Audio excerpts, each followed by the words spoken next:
પંચમહાલના સૈરા તાલુકાના શાળા કોલેજ તેમજ વિવિધ સ્થળોએ 75માં પ્રજાસત્તાક પર્વની ઉજવણી કરાઈ, જેમાં તાલુકા કક્ષાનો કાર્યક્રમ ગાગડિયા ગામની શાળામાં યોજાયો હતો, જેમાં તાલુકા વિકાસ અધિકારી પાર્થ પટેલ સહિત ગ્રામજનોની ઉપસ્થિતિમાં મામલતદાર ધર્મેન્દ્ર પટેલે ધ્વજવંદન કરાયું, સાથે વૃક્ષારોપણ પણ કરવામાં આવ્યું હતું।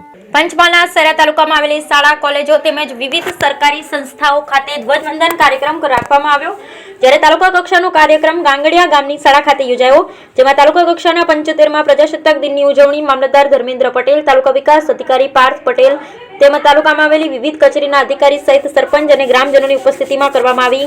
મામલતદાર ધર્મેન્દ્ર પટેલે તિરંગો લહેરાવી સલામી આપી।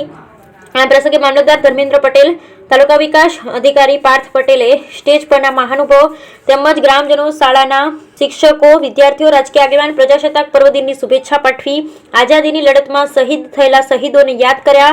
કાર્યક્રમમાં ઉપસ્થિત અધિકારી, પદાધિકારી, પ્રજાપિતા બ્રહ્માકુમારી ઈશ્વરીય વિદ્યાલયના રતન દીદી, જ્યા દીદી અને ગ્રામના અગ્રણીઓને વિવિધ છોડનું વૃક્ષારોપણ કરી દરેક પોતાના ઘરે એક વૃક્ષ વાવવા માટે અપીલ કરી, જ્યારે શાળાના વિદ્યાર્થીઓ દ્વારા દેશભક્તિ ગીત પર ડાન્સ રજૂ કરવા સાથે એકી સાથે સાંસ્કૃતિક કાર્યક્રમ રજૂ કર્યા। મામલતદાર અને તાલુકા વિકાસ અધિકારીના હસ્તે તાલુકામાં આવેલ વિવિધ કચેરીના કર્મચારીઓને સારી કામગીરીને લઈ પ્રમાણપત્ર પણ વિતરણ કરવામાં આવ્યા। કાર્યક્રમમાં વિવિધ કચેરીના અધિકારીઓ તેમજ સ્થાનિક શાળાના વિદ્યાર્થીઓ અને શિક્ષકો સહિત મોટી સંખ્યામાં ગ્રામજનો ઉપસ્થિત રહ્યા।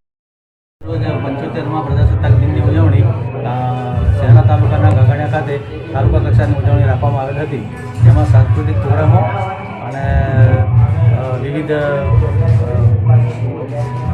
કાર્યક્રમનું આયોજન કરવામાં આવેલ હતું તથા સદર ગામને ગવર્મેન્ટ ઓફ ગુજરાત તરફથી આયોજનના કામો માટે સરકાર તરફથી 5 લાખની ગ્રાન્ટ પણ પ્રાપ્ત થયેલ છે। તાલુકા વહીવટીતંત્ર શહેરા।